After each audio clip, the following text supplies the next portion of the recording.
போன்ற ஒரு நிலை. இப்போ ஹசன் அல் பஸ்ரி ரஹ்மத்துல்லாஹுடைய ஒரு வினோதமான ஒரு நிகழ்வு என்னன்னா, ஹசன் அல் பஸ்ரி ரஹ்மத்துல்லாஹ் பத்தி ஒருவர் வந்து கடுமையாக ஏசுறாரு, விமர்சிக்கிறாரு, குறையெல்லாம் பேசுறாரு. இவர் அடுத்த நாள் என்ன செஞ்சாருன்னு சொன்னா, நல்லா உணவு தட்டில் பழங்கள்லாம் வச்சு அவர் வீட்டுக்கு அனுப்பி விட்டார். யாரோட? இந்த புறம் பேசினவர் வீட்டுக்கு. அவருக்கு ஆச்சரியமாட்டி, இது என்னன்னு சொல்லி, இல்ல நேற்று நீங்க எனக்காக வேண்டி அமல் செஞ்சீங்கன்னு கேள்விப்பட்டேன். நேற்று நீங்க எனக்காக வேண்டி அமல் செய்தீர்கள் என்று கேள்விப்பட்டேன் சொன்ன. அதுல இருந்து அவரை பத்தி அவர் என்ன செய்யல, எதுவுமே பேசல. காரணம் என்ன? அவர் நேற்று தொழுதது, நல்ல செய்தி செஞ்சது எல்லாமே பேசுறதன் மூலம் யாருக்கு டிரான்ஸ்பர் ஆயிட்டு?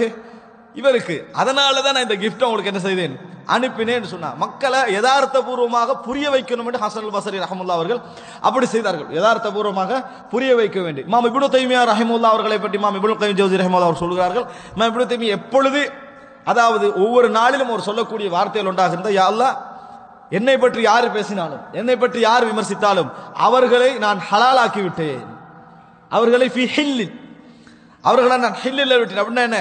எனக்கு அவர்களுக்கு இடையில எந்த பகைமையும் இல்லை. அப்படி அவர் பேசினாலும் சரி, விமர்சித்தாலும் சரி, எந்த பகைமே எனக்கு அவருக்கு இடையில இல்லை. இது எனக்கு இறைவனுக்கு இடையில ஒப்பந்தம் சொன்னான். அப்ப நான் இந்த நடைமுறை இருக்கிறதே, ஒரு மூமினை இப்னு தைமியா அவர்கள் ஒரு உதாரணம் சொல்கிறார்கள். ஒரு மூமின் இன்னொரு மூமினை கண்டிக்கிற நேரத்தில் ஒரு கை இன்னொரு கையை போல இருக்கணும், வலது கை இடது கையை போல. சில பொழுதுகளில் வலது கை இடது கையை வந்து என்ன செய்யும், அழுத்தமாக தேய்க்க வேண்டிய, நல்ல ஒரு வேதனையோடு தேய்க்க வேண்டிய ஒரு கட்டம் ஏற்படும். காரணம் அசுத்தம் அதிகம். அதை வந்து அகற்றுவதற்கு பலம் தேவை, கடினம் அங்க தேவை. சில நேரத்தில் அசுத்தம் கொஞ்சமாக இருக்கும், அந்த நேரத்தில் நளினமாக கையாள வேண்டி ஏற்படும். ஆனால் அது தனது கை என்கின்ற உணர்வோடு என்ன செய்யணும், கையாளப்பட வேண்டும். இது மாதிரி தான் எச்சரிக்கைகளும், இது மாதிரி தான் நல்ல மற்றவர்களுக்கு மற்ற சகோதரர்களோடு நடந்து கொள்ள வேண்டிய விஷயமும். ஆனா இன்றைக்கு எப்படியா இருக்குது, அல் முஃமினு மிர்ஆத்து அஹில் முஃமின், ஒரு முஃமின் இன்னொரு முஃமினுடைய கண்ணாடி என்ன, அப்ப கேமரா வைக்கிறாங்க. ஒரு முஃமின் இன்னொரு முஃமினுடைய கண்ணாடி என்ன செய்யும், பார்த்தா அவனோட குறை நலவு எல்லாம் விளங்கும். கேமராண்டா என்ன விளங்கும், இங்கிருந்து உலகத்துக்கு விளங்கும், எல்லாம் இங்க இருந்து உலகத்துக்கு என்னங்க. அப்ப அல் முஃமின் மிர்ஆத்து அஹில் முஃமின் என்ற எல்லாம் தாண்டி போய் ஒரு முஃமின் முன்னால நிக்கிறதே எதுக்கு தெரியுமா, டோட்டலா எடுத்துட்டு கொண்டு போய் எங்க கொஞ்சம் சொல்றதெல்லாம் அப்படியே கேட்டு உலகம் ஃபுல்லா பரத்திடணும். அதுக்கு தான் ஒரு முசஜ்ஜிலாக, ஒரு ரெக்கார்டராக, ஒரு வீடியோ கேமராவாக என்ன செய்திருக்கிறது, மாறி இருப்பதை பார்க்கிறோம். அல் முஸ்லிம் மன் சலிம் அல் முஸ்லிமூன மின் லிசானிஹி வயதிஹி, முஸ்லிம் என்றாலே இவர்தான் ரசூலுல்லாஹ் சொல்றாங்க.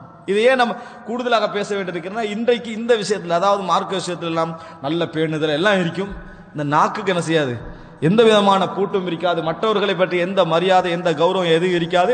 இது எதனால ஏற்படும் தெரியுமா, தான் சுத்தம் என்கின்ற மனோபாவம் வளர்வதனால தான் என்ன செய்யும், அது அதிகமாக ஏற்படும். யாரு தனது செயல்களை பற்றி யோசிக்க ஆரம்பிக்கிறாரோ அவர் மற்றவர்களை பற்றி இவ்வளவு என்ன செய்ய மாட்டாரு, யோசிக்க மாட்டாரு. ஆனா மற்றவர்களை பற்றி தீர்ப்பு அதிகரிப்பதற்கெல்லாம் முக்கியமான காரணம் தன்னை பற்றிய திருப்தி அதிகரிப்பது, தன்னை பற்றிய திருப்தி அதிகரிப்பது என்பதை நாங்கள் புரிந்து கொள்ள வேண்டும். அதனால தான் ரசூலுல்லாஹி ஸல்லல்லாஹு அலைஹி வஸல்லம் சொன்னார்கள், நான் உங்களுக்கு நீங்கள் பாவம் செய்வதை பயப்படவில்லை. அதாவது பாவம் செய்த பயப்படுறாங்க, அதிகமாக அதை நான் பயப்படலை. நீங்கள் பாவம் செய்யாமல் இருந்து உங்களுக்கு ஒரு திருப்தி ஏற்படும், உஜுப், இதனை நான் பயப்படுகிறேன் நாங்கள் சொன்னாங்க.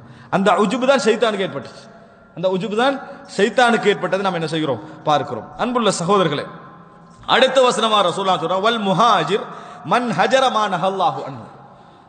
ஹிஜ்ரத்தையே ரசூலுல்லாஹ் எதுல சுருக்குறாங்கன்னு பாருங்க. வல் முஹாஜிர், முஹாஜிர்னா அல்லாஹ்வுக்காக வேண்டி எல்லாவற்றையும் வெறுத்து ஊரை விட்டு ஊர் போறார், அதான் முஹாஜிர். அல்லாஹ்வுக்காக வேண்டி எல்லாவற்றையும் வெறுத்து ஊரை விட்டு ஊர் போகிறார், அவர்தான் முஹாஜிர்.